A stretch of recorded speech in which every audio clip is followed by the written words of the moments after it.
है मेरी। स्वागत है आप सभी का। कैसे हैं आप सभी? Good evening Jyoti. Good evening Bharat. Good evening Kashyap. मेरी आवाज क्लियर आ रही है? सबसे पहले मुझे मैसेज करके बताएं प्लीज।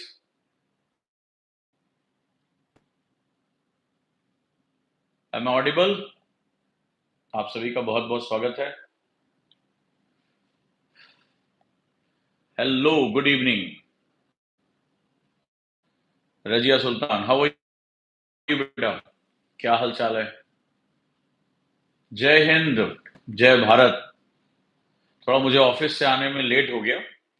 कुछ काम चल रहा है क्योंकि गुरुकुल में हम एक नई परंपरा की शुरू हम क्लासरूम यानी क्या उनकी फैसिलिटी दे रहे हैं यानी।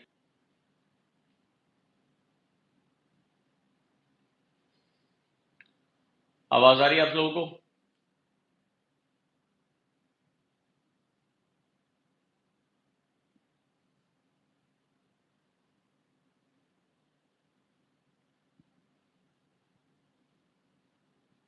Good evening all of you.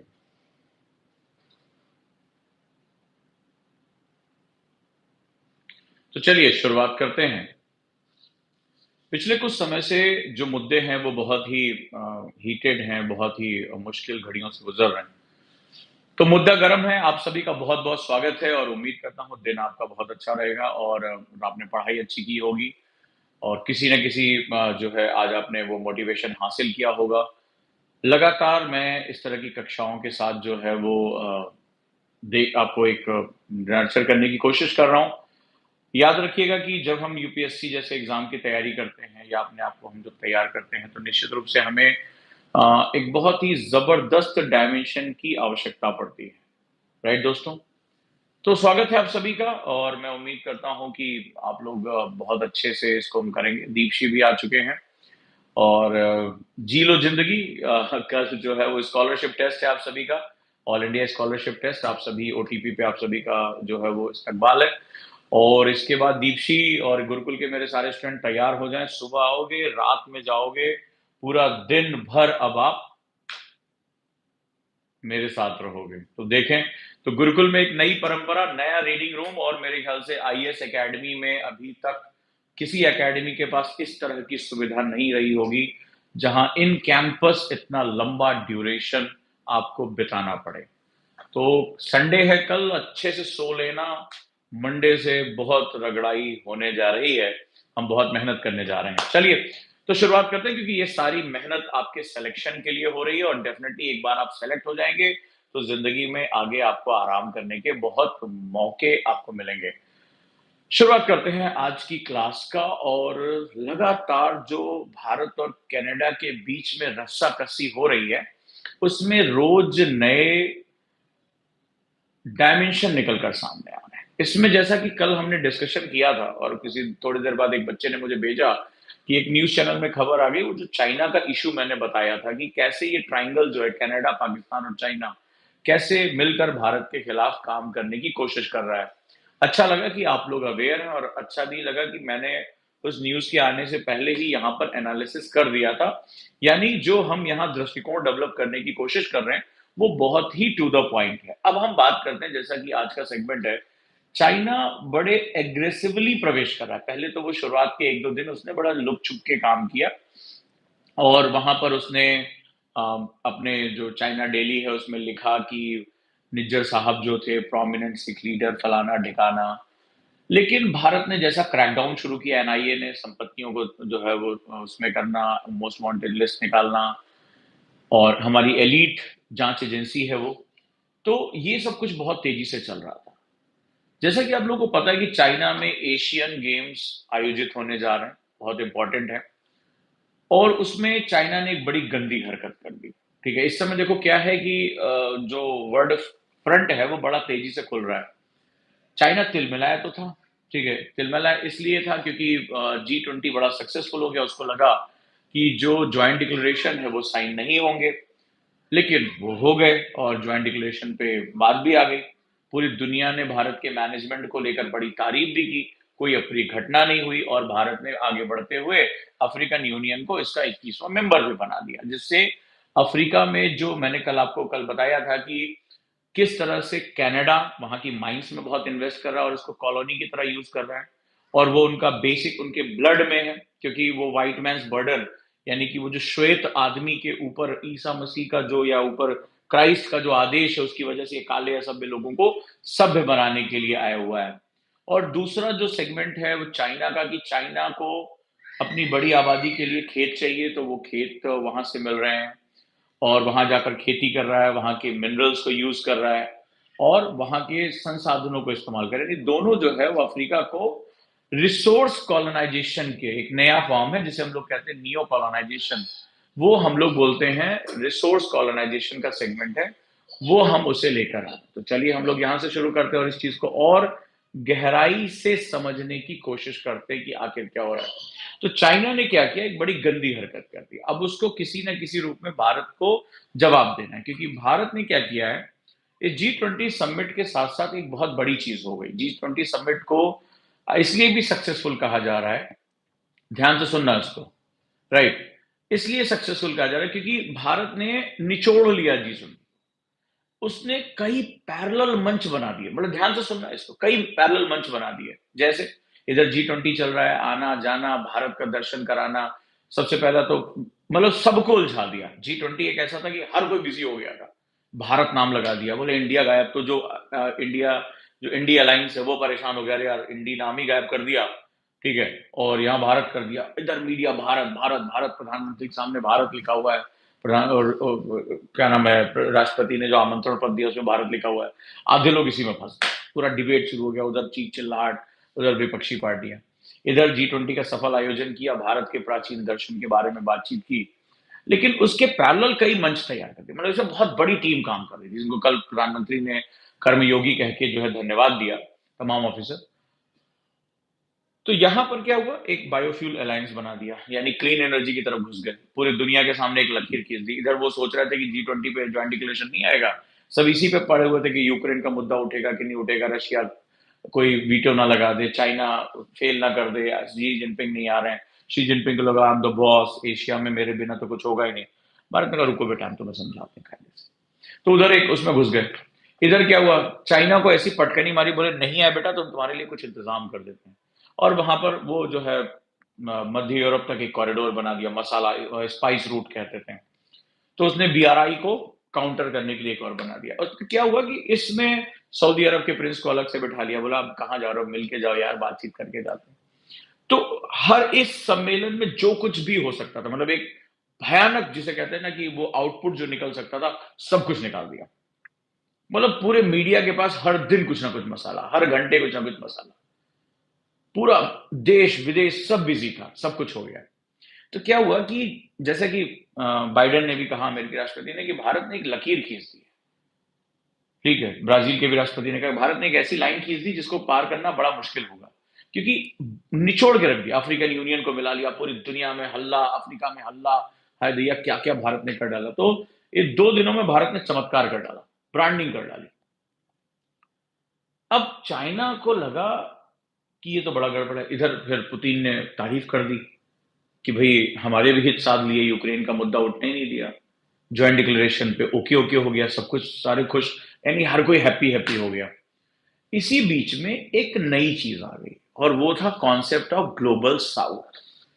Bharat ने अचानक से एक वैश्विक जो है वो अपनी छवि को बना दिया। अब समझना कि क्या गेम हो रहा है।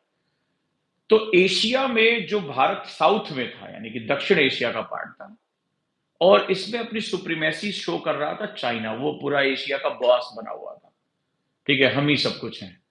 तो चाइना वहां पे बॉस बना हुआ था। अचानक से भारत ने पूरा पैराडाइम शिफ्ट कर दिया। बॉर्डर रोड इनिशिएटिव जो चीन का मुद्दा था, उसको काउंटर किया अपने स्पाइस रूट से, सिल्क रूट को स्पाइस रूट से काउंटर कर दिया। एक बायोफ्यूल करके पूरी दुनिया को मैसेज दिया, जितने भी पर्यावरणविद थे, भारत की तारीफ शुरू हो गई, अरे भारत ने बायोफ्यूल और जो है वो इमिशन को कम करने के लिए काम शुरू कर दिया। अफ्रीकन यूनियन को G20 में ले आए, पूरा भाई वो उनके जो स्टेटमेंट्स आए कि मेरी आंखों से आंसू आ गए, पूरी दुनिया की मीडिया अफ्रीका में चर्चा होनी शुरू हो गई। यानी ये कनाडा और जो चाइना के हित थे वो उन्होंने काउंटर मार दिया, क्योंकि अफ्रीका को विश्वास होने लगा कि हमारा शोषण किए बिना कोई हमारा साथ देगा तो वो भारत है। तो वहीं पर ही तय हो गया था कि ट्रूडो को समझ में आ गया और चीन को समझ में आ गया कि भैया बहुत बड़ी गड़बड़ हो गई है। भारत ने हमारा जो एनर्जी सिक्योरिटी और रिसोर्स सिक्योरिटी दोनों की ऐसी तैसी कर दी। अब समझना क्या हुआ आगे। वही तय हो गया कि कुछ ना कुछ यहां माहौल बनाना है, कुछ ना कुछ तो भारत को काउंटर करना है। तो भारत ने G20 से सब कुछ हासिल कर लिया, जितना उसको मैक्सिमम निचोड़ना था निचोड़ लिया। अब वो ग्लोबल साउथ हो गया, पूरी दुनिया में वर्ल्ड कॉइन हो गया global south. Now India is a global south. Putin ने भी बोल दिया कि भारत तो ग्लोबल साउथ, यानी कि दक्षिण के केंद्र में भारत आ चुका है और वो वैश्विक हो चुका है। अब ये तो बहुत बड़ी इमेज की बात है, एक म्यान में दो तलवार कैसे। तो चाइना एक पॉलिसी को फेवर कर, जैसे मैंने आपको क्लास में बताया था चेकबुक पॉलिसी, राइट, मैंने आपको बताया था कि कैसे इसमें होता है। तो चेकबुक पॉलिसी को फेवर करता है, उसके पास इन्वेस्टमेंट करने के लिए बहुत पैसा है, तो ये पूरी दुनिया को जो सामान बेचता है वो उसके पास आता है। अब चाइना ने क्या किया, जस्टिन ट्रूडो जो पॉलिटिकली बहुत कमजोर हैं और उनको इस तरह के उनके फादर का भी इतिहास रहा है अलगाववादियों के साथ, उसको फंडिंग देनी शुरू कर दी। यानी कि उसको इलेक्शन में सपोर्ट किया। कनाडा में पढ़ने वाले जो चाइनीज स्टूडेंट हैं उन्होंने कैंपेन किया, करोड़ों रुपए इनकी पार्टी को फंड दिए गए। तो ये तय हो गया था कि चाइना ने कनाडा में पहले से ही निवेश करना शुरू कर दिया था, ये बात समझना। और कनाडा भी चाइना के लिए बहुत फ्रूटफुल बाजार था, बहुत इंपॉर्टेंट निवेश था। अब हुआ क्या कि यहां पर जब G20 में ट्रूडो के साथ जो हुआ, या ट्रूडो वो बेइज्जत होने वाला इंसान है, चाइना को लगा कि इस पूरे सेगमेंट में सब तो भारत के साथ हैं, केवल एक ही ऐसा है जो भारत के खिलाफ अपनी धरती को इस्तेमाल होने दे रहा है। बड़े ध्यान से समझना इसको। तो उसने एक पॉलिसी का इस्तेमाल किया और वो था दुश्मन का दुश्मन दोस्त होता है। बस वो इसी पे आ गया। और इसलिए भी जरूरी है क्योंकि चाइना की ये पुरानी आदत है, आप में से किसी को नहीं पता होगा, जब भारत आजाद हुआ तो जवाहरलाल नेहरू जो थे उनकी एक इमेज लार्जर देन लाइफ की बनी। बढ़िया फर्राटेदार इंग्लिश बोलते थे, स्मार्ट दिखते थे और किताबें लिखी थी बहुत तेजी से, और वो एक ग्लोबल इमेज बनी थी। और नेहरू की भी तमन्ना थी कि वो शांति दूत और दुनिया में पीस और लव और इन सब चीजों के वो प्रणेता बने जबरदस्त तरीके से। अब सुनना बात क्या है,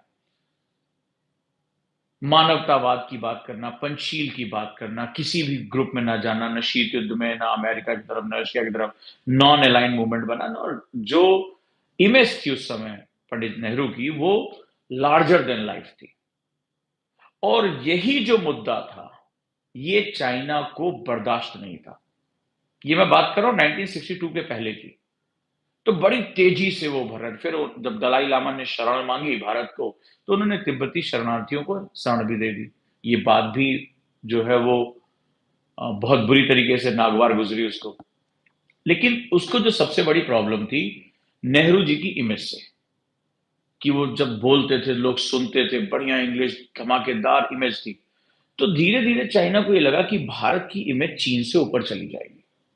वो बड़े बड़े स्टेटमेंट्स, बड़े बड़ी बातें और बुक्स और फ्लैम्बॉयंट उनका जो एक इमेज था वो वहां बना हुआ था।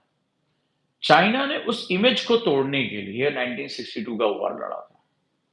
ये बात बहुत कम लोगों को ये बात पता होगी कि 1962 की लड़ाई जमीन जमीन की लड़ाई नहीं थी, क्योंकि जिस हिस्से पे उसने कब्जा किया है वो जमीन जो है वो कोई बहुत फ्रूटफुल नहीं। वो चाहता तो अटैक अरुणाचल से कर सकता था, जहां पे नेचुरल रिसोर्सेज बहुत ज्यादा है। इस इलाके में उसे जो है वो अटैक नहीं करना था। बड़े ध्यान से सुनना इस बात को। इस अटैक के पीछे नेहरू की जो इमेज थी उसको तोड़ना था। और उनको मौका मिल गया क्योंकि वहां पर नेहरू के जो रक्षा मंत्री थे, ध्यान से सुनना इतिहास में, वो मेनन थे। और मेनन को एक वामपंथी, एक लेफ्टिस्ट व्यक्ति कहा जाता था। मेनन भी एकदम फर्राटेदार इंग्लिश में बात करना, वो एक तरह से काले अंग्रेज कहे जाते थे कि भैया ये जो है डार्क ब्रिटिश है, बहुत पूरा हाई फाई उसी तरह का नेचर था। और वो उस समय चाइना को लेकर बहुत ही वही व्यक्ति थे जिन्होंने चाइना को लेकर एक बहुत ही सॉफ्ट पॉलिसी अपनानी शुरू की। यूनाइटेड नेशन में पहले इसको भेज दो, he is our Elder brother, like कि एशिया में हम दोनों मिलकर भाई की तरह रहेंगे। नेहरू ने भी पंचशील योजना जो है कि हम हिंदी चीनी भाई भाई, ये सब कुछ करना शुरू किया। मेनन एक अलग ही मुगालते में थे, मुगालता मतलब एक अलग ही नशे में थे कि अब हम और चाइना मिलकर ये काम, वो भूल गए कि चाइना का इतिहास उन्होंने पढ़ा। वो मार्क्स के इतिहास को तो समझते थे कि वो भी विचारों में काफ़ी लेफ्टिस्ट थे, तो वो बड़ा फ़ैसिनेट थे, लेकिन वो चाइना का वास्तविक इतिहास नहीं पढ़ा। चाइना के हान साम्राज्य के बारे में नहीं पढ़ा था कि वो कितना साम्राज्यवादी था। हान डायनेस्टी का काम ही था ज़मीनों पे कब्ज़ा करना, युद्ध लड़ना और अपने साम्राज्य को बढ़ावा देना। भूल गए कि चीनी अपनी हान जो पहचान है, हान डायनेस्टी की, उस पर बहुत गर्व करते हैं। उस पर बहुत गर्व करते हैं, राइट? तो ये चाहो तो ये पॉइंट्स लिखते जाओ, बड़ा मज़ा आएगा तुम्हें। तो उनका जो नेचर था वो फंडामेंटलिस्ट, वो एक्सपेंशन ही करते थे, वो विस्तारवादी लोग ही थे हान। बड़े-बड़े युद्ध लड़े उन्होंने, चीन की दीवार बनाई अपने देश की रक्षा के लिए। तो वो अपने साम्राज्य के विस्तार के लिए कहीं भी जा सकते। चीनियों का ये मूल तत्व है, आज भी वही है। उसमें कोई भी चेंज नहीं आया है। तो नेहरू की उस इमेज को तोड़ने के लिए चीन ने 1962 का हिस्सा ले लिया। अक्साई चीन का हिस्सा। आज भी तुम जाके देखो अक्साई चीन में तुम जाके सर्वाइव नहीं कर सकते।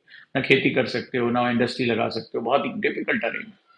लेकिन नेहरू का जो एक इमेज थी, जो ईगो थी, जो लार्जर देन लाइफ इमेज थी, उसको डिस्ट्रॉय करने के लिए अक्साई चीन पे उसने कब्जा कर लिया। और ये भी एक सबक था मेनन को कि बेटा देख, विचारधारा में तू लेफ्टिस्ट है, कोई बात नहीं है, लेकिन भाई मेरे, देश देश होता है। तू अपने देश की देख, हम अपने देश की देखते हैं। अब इस समय इसका क्या मतलब है? आज जिस तरह से ब्रांड भारत पूरी दुनिया में चमक रहा है।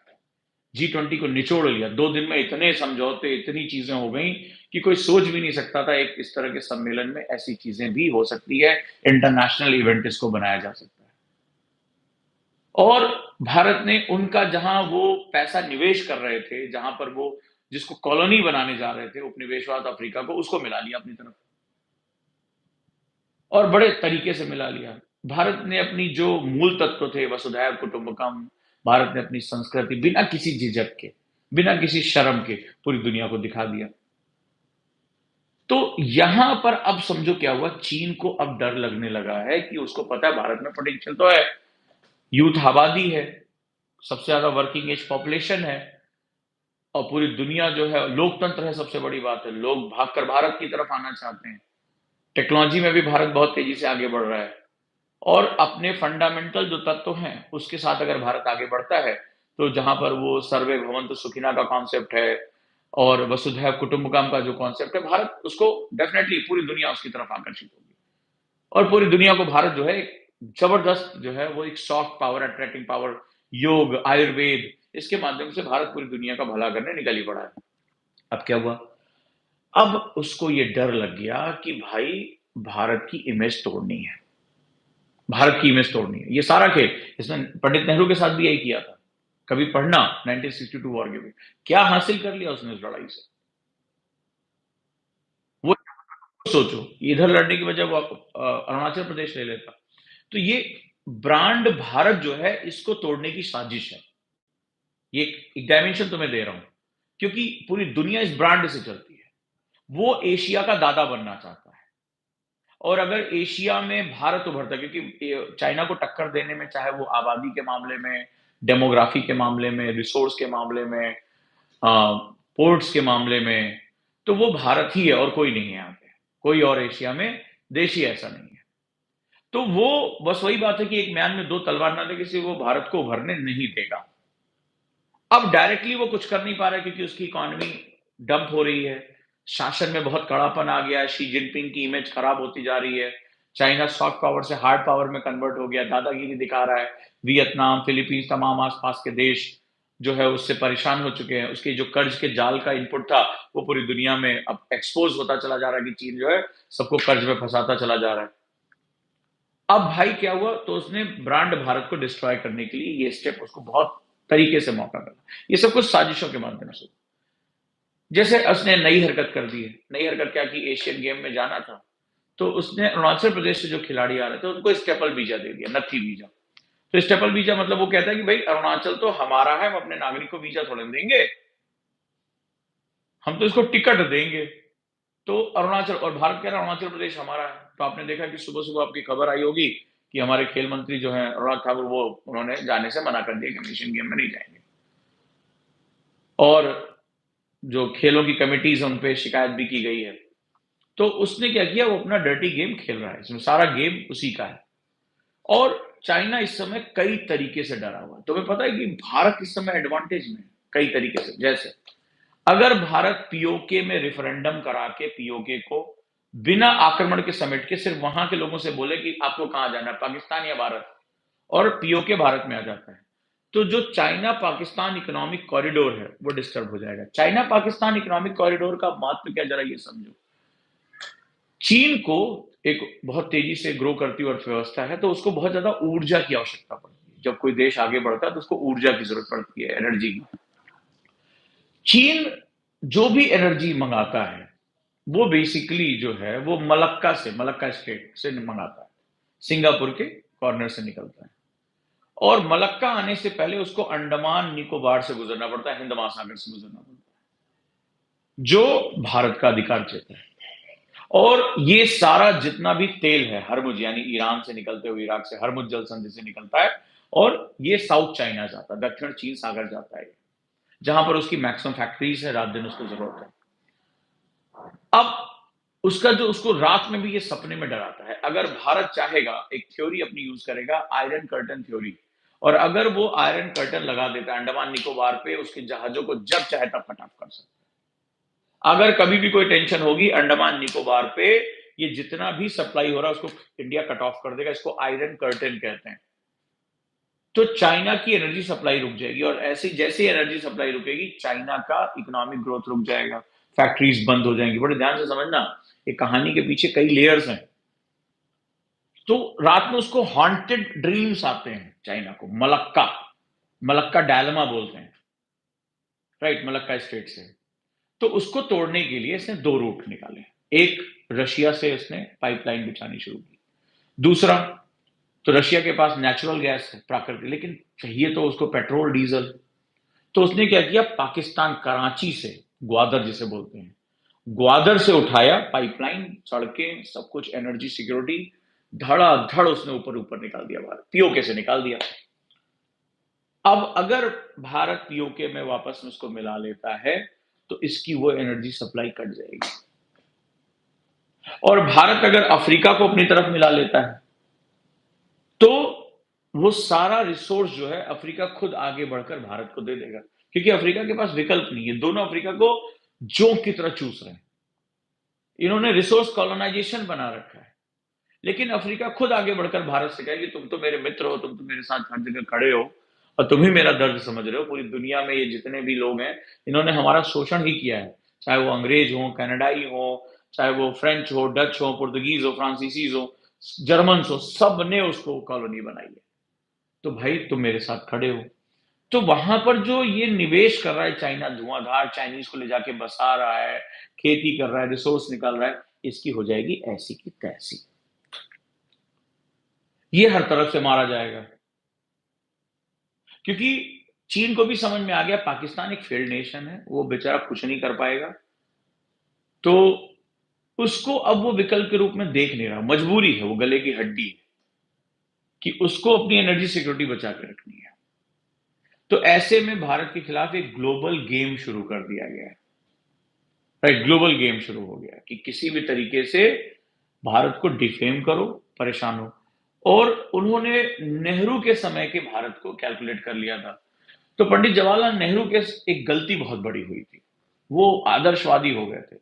गांधी जी और नेहरू जी के साथ एक बड़ी समस्या हो गई थी कि वो जरूरत से ज्यादा जो है वो आइडियलिज्म की तरफ चले गए थे, प्रैक्टिकलिज्म नहीं। लेकिन जो वर्तमान प्रधानमंत्री ना, बहुत प्रैक्टिकल आदमी है।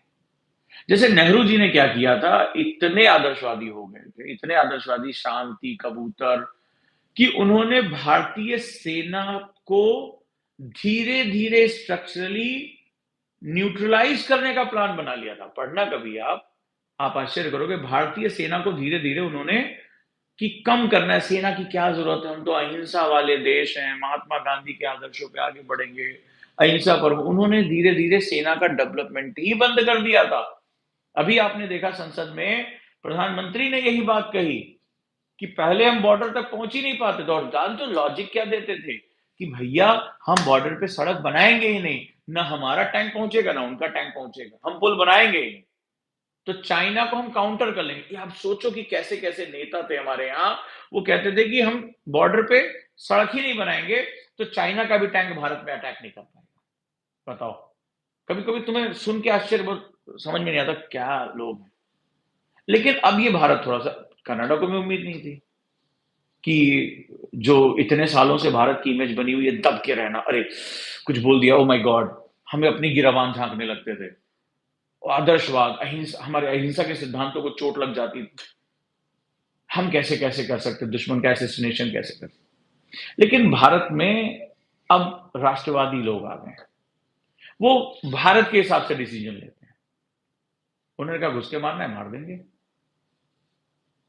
अब उनकी नजदीकी ना इजराइल के साथ हो गई है, जैसे मोसाद है, किदौन है, तो ये मोसाद के पास दुश्मन अगर आ गया गलती से तो उसकी हिट लिस्ट में आ गया तो वो बचेगा नहीं दुनिया किसी भी कोने में। वो अपने इजराइल हितों के, और किदौन के पास चला गया, किदौन के पास केस जाने का मतलब है खत्म। मोसाद तो फिर भी ले आती है अपने देश में जिंदा पकड़ के, किदौन उनकी जो एसेसिनेशन यूनिट है मतलब वो सीधे किलेंगे। किदौन के पास केस गया मतलब अब दुश्मन इस दुनिया में नहीं रहेगा। तो हमारी रॉ भी उसी मोड में आ गई है, हमारे लोग भी आ गए, हमें पता है हमें घुस के मारना है, हमें दुश्मन को आने दे। मैंने आपको जब इंडिया में पढ़ाया था इसको मैंने बोला था पानीपत सिंड्रोम,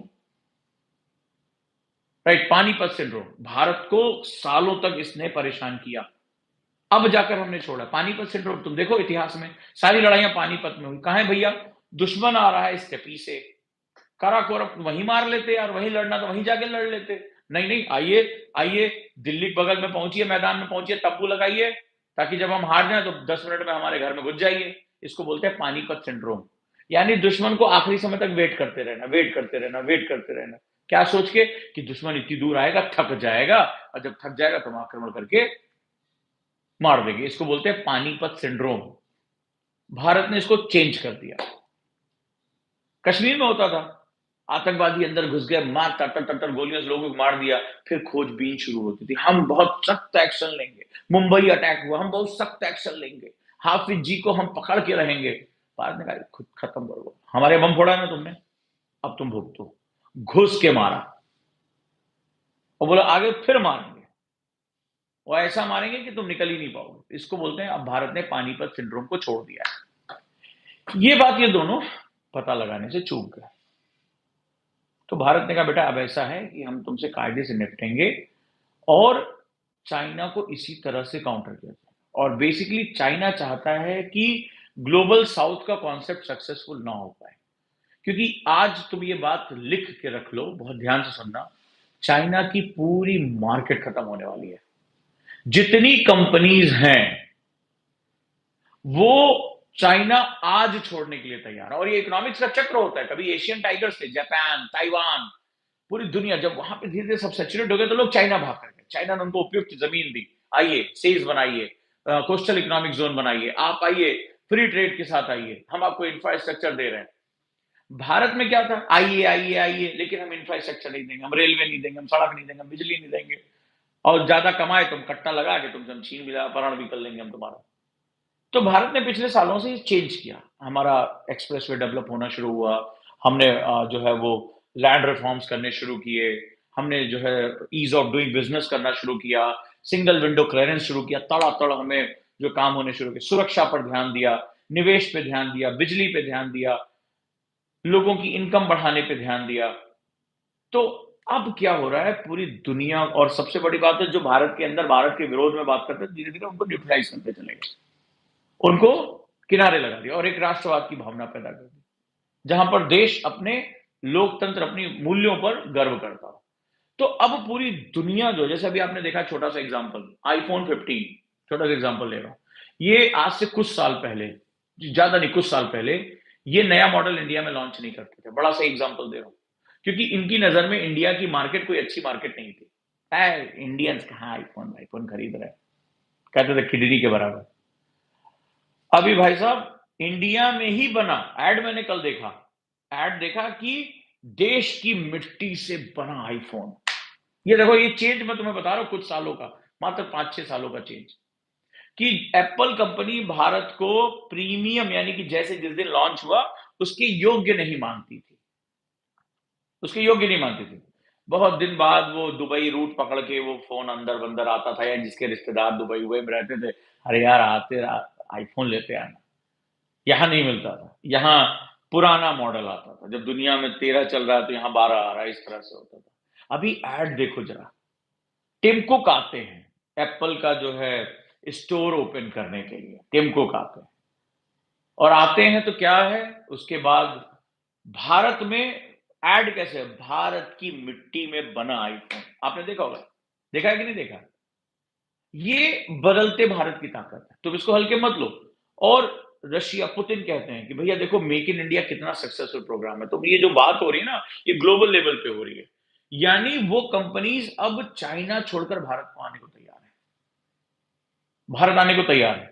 भारत को इंफ्रास्ट्रक्चर, टैक्स रिफॉर्म, सारे जो है ईज ऑफ डूइंग बिजनेस जो होने चाहिए, लैंड वैंड, वो सब अगर दे दिया उसने, तो वो सब। और चाइना को ये बात पता है कि अगर ये जो वर्तमान सरकार है ये रह गई तो ये जिद्दी है, ये जो कहती है वो कर भी देती है। और ये अब पानीपत सिंड्रोम के शिकार नहीं, इनको कोई गिल्ट नहीं है भारतीय होने पे, इनको कोई गिल्ट नहीं है कि वो जबरदस्ती का आदर्श लेके ढो रहे हैं, अरे एक गाल पे मारो दूसरा गाल, मारे तुमने एक गाल पर अगर हाथ बिठा दिया दूसरे गाल पे कनपट्टी मारेंगे ताए। हमारे यहाँ तो अब ये हालत हो गई, जैसे पहले ही था एक गाल आगे करिए फिर दूसरे पे मार दिया तो दूसरा आगे कर दीजिए, ये सिद्धांत हमारा बहुत समय तक चला। पाकिस्तान बम फोड़ के चला गया हमारे यहाँ, हम डिजायर भेजते थे और उसको बोलते थे हाफिज जी ने बम फोड़ दिया। हम ऐसे बेशर्मी से कहते हैं डिजायर, हम यूनाइटेड नेशंस में जाते थे, है United nation uncle, United nation uncle, Pakistan ने मार, वो भी हंसता था, अरे यार इतना बड़ा आदमी बम फोड़ा जैसा, और ये हमारे सामने रो रहा है।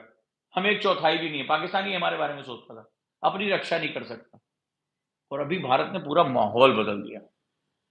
जैसे ही आप भारत की तरफ आप हाथ उठाइए गाल पे टमाटर, तब कनपट्टी पे सर तुम्हारी अभी सोच ही रहे हो तब तो सनसना देता है, कौन मारा बे, ये वाली हालत हो गई। और इधर से मारा तुम इधर देख रहे हो फिर कनपट्टी दो, वो वाला सिद्धांत ही पलट दिया कि एक गाल पे मारोगे दूसरा गाल है। अब भारत कह रहा है कि एक गाल के लिए सोचोगे तो हम दोनों गाल तुम्हारा लाल कर देंगे। अब ये वाला भारत हो गया, ये कैलकुलेशन में ना चीन के थे ना कनाडा के ना अमेरिका, किसी के था नहीं, चीज हो गई है। तो चीन इस समय सबसे ज्यादा जिसका नुकसान होगा, ट्रूडो फ्रूडो तो निकल जाएंगे, ट्रूडो का तो हालत आपने देखा रेटिंग में बहुत नीचे आ गया, विपक्षी पार्टी जीत रही है। तो साल 2 साल वो चिल्लपो होगी, फिर वो हम खालिस्तानियों को यहां भी न्यूट्रलाइज कर लेंगे। मैंने बताया ना कि भारत के लिए सब कुछ फायदे में है, क्योंकि भारत में जो अब लोग आए हैं ना वो संकट में अपॉर्चुनिटी ढूंढ ले रहे हैं। तो बहुत दिन से मौका था कि रिलीजन रिलीजन हो रहा था, बात इंडिया के खिलाफ बात हुई, भारत के खिलाफ बात हुई है, देशभक्ति का मामला है, न्यूट्रलाइज देखो। जो है पन्नू की भी संपत्ति उठा के जब्त कर ली, किसी को नहीं छोड़ रहा, सबका सब पैसा वैसा उठा के सब अंदर, और ट्रूडो चले जाएंगे। प्रॉब्लम चाइना है, चाइना बहुत डरा हुआ है, एनर्जी सिक्योरिटी उसकी ऐसी तैसी हो जाएगी अगर पीओके गलती से निकल गया उसके हाथ से, और निकलेगा। पाकिस्तान डरा हुआ है क्योंकि अकेले पीओके नहीं निकलेगा, इधर पीओके निकलेगा, मैंने बताया था, इधर बलूचिस्तान निकलेगा, उधर तालिबान के लोग खैबर पख्तूनख्वा हमारा है अंदर कर, वो डेली हथियार भेज रहे हैं। और सिंध कह रहा है भैया हमारा भी कोई मन वन नहीं है, हम लोग अलग सिंध देश है, अलग अलग। तो पाकिस्तान 4 टुकड़ों में बढ़ जाएगा, तो पिद्दी सा जो पंजाब पाकिस्तान है वो इतना सा बचेगा, उसको तो कभी भी कोने में ले जाके लपड़िया लेंगे, ठीक है, कभी भी कोने में ले जाएंगे, जो जरा चिल्ला पुकरेगा इधर इधर और ले पटापट पीट के वो कहेंगे तुम कौन हो, तो मार मार के जो खुद है बोलेंगे अरे हम तो भारतीय हैं, अरे हम भैया हमसे हमारा ये हमसे गलती हो गया, हमारा मेमोरी लौट आया है, तो वो हम उसको अंदर ले लेंगे, वो ज्यादा टेंशन वाली बात नहीं रहेगी। प्रॉब्लम चीन की, और चीन को इसलिए क्योंकि चीन एक परमाणु बम पे बैठा हुआ है। आप कहोगे मैंने क्या बोल दिया, ठीक है, क्या, जी हाँ, चीन का जो बम है वो उसकी आबादी है। आप सुनना बड़े ध्यान से, ये लास्ट पॉइंट तो मैं बता रहा हूं। चीन उसका एग्रेशन इसलिए क्योंकि उसकी इकोनॉमी डाउन हो रही है, ठीक है, इकोनॉमी में थकावट आती है, इसको बूम एंड बस्ट साइकिल बोलते हैं। तो इतनी बड़ी आबादी को रोजगार कैसे देगा, अगर वो सारी कंपनियां जिसके दम पे वो पूरी दुनिया के लिए उत्पादन करता, अगर वो भारत की तरफ शिफ्ट होने लगी,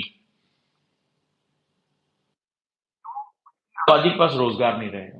और जब उसकी आबादी के पास रोजगार भी नहीं है, लोकतंत्र भी नहीं, कोई कुछ बोल भी नहीं सकता, कोई बोला अंदर उठा के या टैंक उठा के चला दिया, तो वो लोग विद्रोह कर देंगे। चाइना का पूरा जो सिस्टम वो डिस्ट्रॉय हो जाएगा। तो चाइना एक बम पे बैठा हुआ है। तो पिक्चर देखे थे क्या हुआ, उसमें टॉयलेट सीट में बम लगा देता है। तो अगर उठेगा तो वो टॉयलेट कर रहा होता है। तो वो बोला कि अगर उठ गए तो ये बम फट जाएगा, इसमें इतना जो है वेट चाहिए चाहिए। तो चाइना उसी बम वाली जो है टॉयलेट सीट पर बैठा हुआ है। तो अगर वो दाएं बाएं हुआ तो फट जाएगा, इसीलिए वो भारत के खिलाफ इतना एग्रेशन शो कर रहा है। कभी नत्थी वीजा दे देगा, कभी गालवान में टेंशन लेगा, कभी अरुणाचल को अपना बताएगा, कभी कनाडा से जाके बोलेगा भारत से लड़ो, कभी पाकिस्तान से बोलेगा। तो ये सब कुछ वो कर रहा है क्योंकि ये उसकी झल्लाहट बता रही है, और जितना वो झल्लाहट होता जाएगा अभी और टेंशन बढ़ेगी। क्योंकि मैं तुम्हें अभी एक चीज बता रहा हूँ, इसके बाद भी हो सकता है अगले साल तक चीन से हमारा युद्ध भी शुरू हो जाए, मे बी पॉसिबल है। क्यों मैं तुम्हें बता रहा हूँ, 26 जनवरी आ रही है, आपको पता है कि जो क्वाड देश हैं, जो चारों देश हैं, ऑस्ट्रेलिया, अमेरिका, जापान, भारत, ये 26 जनवरी को हम इनको बुला सकते हैं, बाइडेन भी मुख्य अतिथि हो सकते हैं। तो अब चीन क्या करेगा जब कोई देश फेल होने लगता है, जब उसको अपनी आबादी का ध्यान बटाना होता है, तो वो एक्सट्रीम नेशनलिज्म की तरफ बढ़ जाता है, यानी वो पड़ोसी से युद्ध कर लेता है। और जब वो युद्ध कर लेता है, जैसे यूक्रेनियन का है, बम गिर रहा है, हालत खराब है, लेकिन वो जेलेंस्की है, हाँ यूक्रेनी ये वो दुनिया भर की बात कर रहा है, वो एक सुंदर अच्छा वाला देश चौपट कर दिया उसने, चौपट कर दिया। और वो जोश वो जज्बा कि देश के खिलाफ, तो चीन हो सकता है अगले साल भारत के खिलाफ युद्ध भी कर दे। ये हो सकता है, पॉसिबल है। अगर तेजी से उसकी मार्केट श्रिंक होती है, वो पूरी दुनिया के देश अगर भारत के साथ लंबन होकर उसके जो ट्रेड वॉर है उसके खिलाफ चले जाते हैं, तो कोई डाउट नहीं है कि वो अपनी फ्रस्ट्रेशन में भारत के खिलाफ युद्ध करके अपनी जनता का ध्यान बटाने की कोशिश करेगा कि भैया हमारी जो फील्ड इकोनॉमी है इससे अपना ध्यान हटा लो। क्लियर है? तो समझे चीन के खिलाफ क्या क्या बवाल मचा हुआ है, काफी डायमेंशन रहे आज। उम्मीद करता हूँ आपको अच्छा लगा होगा। और चैनल को सब्सक्राइब अभी बहुत लोगों ने नहीं किया, ये तुम्हारी वो कमोड वाली सीट नहीं है, सब्सक्राइब बटन दबाओगे तो फटेगा नहीं ध्यान रखना। तो एक नई इंसाइट मिल रही है, अब देखना कि साल खत्म होते होते चाइना के साथ हमारे बॉर्डर टेंशंस बहुत तेजी से बढ़ेंगे, बहुत तेजी से बढ़ेंगे। राइट, ये देखना अगले साल तक हो सकता है कि हम वॉर सिचुएशन में भी इंटर कर जाएं, टेंशन बहुत एक्सीलेट हो जाएगी, क्योंकि चाइना अपने लोगों का ध्यान हटाएगा अंदर से। तो इस पूरे खेल में जो है, अगर हम चारों खिलाड़ी देख लें, यानी भारत, कनाडा, पाकिस्तान और चीन, सबसे ज्यादा किसी की अगर छिनेगी, सबसे ज्यादा किसी की अगर जो है वो हालत खराब होने जा रही तो चीन की है। और इस पूरे गेम में चारों में सबसे ज्यादा फायदे में कोई है तो भारत। बड़े समझदारी से मैनेजमेंट कर रहा है, G20 का मैनेजमेंट किया, बहुत दिन से खालिस्तानियों पे हाथ नहीं डाल पा रहा था, भारत भी घुटा पड़ा था क्योंकि किसान आंदोलन में इस मुद्दे को रिलीजन सिख विरोधी सरकार के बारे में बात हुई थी, और हमारी इंदिरा गांधी एसोसिएशन पे जो हमारी यादें हैं बड़ी खतरनाक है। तो प्रधानमंत्री ने उस समय तो कहा ठीक है बेटा मैं कानून वापस ले रहा, लेकिन हमारे प्रधानमंत्री की एक बड़ी खास बात है कि अपने दुश्मनों को चुन चुन के मारते हैं। ठीक है, याददाश्त उनकी बड़ी तगड़ी है इस मामले में, तो बेटा जाओगे जहां भी पाओगे हमें। तो वो उन्होंने दिखा दिया। भारत ने सबसे पहला काम किया, टेंशन होगा ट्रूडो फ्रूडो अपना समझेंगे देखेंगे, पहले तो जब तक उसको ट्रूडो को समझ में आएगा भारत से वो एक बहुत बड़ा नेटवर्क ड्रग्स का पैसे का वो खत्म कर देंगे, इसमें कोई डाउट नहीं है मुझे। और फिर इंटरनेशनल लेवल पे वो प्रूव तो कर नहीं पाएगा, अब वहां पे उसकी विरोधी जो है वो खुलकर बोलने लगे। अब पूरी दुनिया में वो एक्सपोज हो रहा है कनाडा की, यार ये बताओ हिंदू फोबिया क्यों है यहाँ पे। अब वहां के ही सांसद जो बोलने लगे भैया हमें डर लग रहा है, तो चाहे अब वो अपनी बात में फंस रहा है कि अभिव्यक्ति की स्वतंत्रता क्या है। तो अब मजा आने वाला है, तो इसमें जो सबसे ज्यादा गेम कोई गेन कर रहा है तो भारत ही है। तो डरने की ज्यादा टेंशन नहीं लेने की है, होने दो मजा आएगा, क्योंकि ये नया भारत है। ठीक है, ये गाल आगे नहीं करता है मार खाने के लिए, ये गाल लाल कर देता है मार मार के। ठीक है, तो चलो अच्छा लगा होगा तो शेयर वेयर भी करना, राष्ट्रवादी लोग हो। ठीक है, भारत माता की जय बोलते हुए अपने दोस्तों को बताओ, एक पर्सपेक्टिव दो, बड़े डीप इनसाइट दिए हैं, गेम बताया है कि सारा खेल मलक्का डालमा का है, उसका ऊर्जा संकट है, चीन उसको काउंटर करना चाहता है, उसको रात दिन सपने में भी मलक्का दिखाई पड़ता है कि भारत उसको रोक सकता है। जुटेरिया और हाँ, एक और अनाउंसमेंट कर देते हैं तुम्हें, हम शुरू कर रहे हैं मंडे से रात में 9 बजे, पढ़ाई भी कमाई भी, रोज टेस्ट होगा फ्री ऑफ कॉस्ट, और जो विजेता हो उसको रोज 500 रुपए दिए जाएंगे रोज। तो बहुत दिन से गेम वेम खेल के पैसा जीत रहे हो, अब पढ़कर पैसा जीतो। तो जीएस के क्वेश्चन होंगे डेली रात में 9 बजे, ओजांग टेस्ट प्रैक्टिस डाउनलोड कर लेना, और कल स्कॉलरशिप टेस्ट है, दे देना। और 26 तारीख से मेरी क्लास शुरू हो रही कॉन्सेप्टर की और एनसीईआरटी की, उसके साथ आ जाना। ठीक है दोस्तों, thank you so much, good night, जुड़े रहिए, अच्छे से पढ़ाई करिए, शब्बा खैर, भारत माता की जय, थैंक यू।